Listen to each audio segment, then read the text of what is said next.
Hi kids, welcome to a new weekly science lab video. We're moving on. Let's talk about one more simple machine, the inclined plane.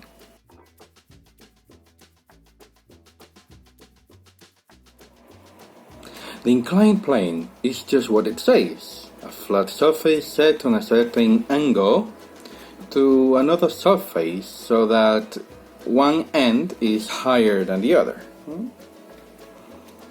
Inclined planes allow loads to slide up to a higher level instead of being lifted, enabling work to be done with a smaller force spread over a longer distance, thus overcoming the vertical resistance of the weight of the object.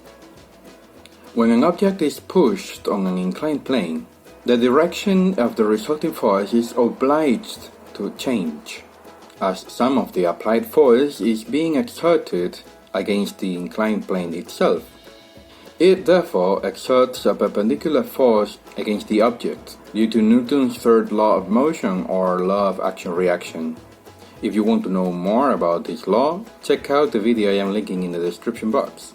Since the applied work must be equal to the resultant work, according to the principle of conservation of energy, the smaller the angle of the inclined plane, the less tilted it is, the more weight can be lifted with the same applied force, but in exchange, the distance to be covered will be greater.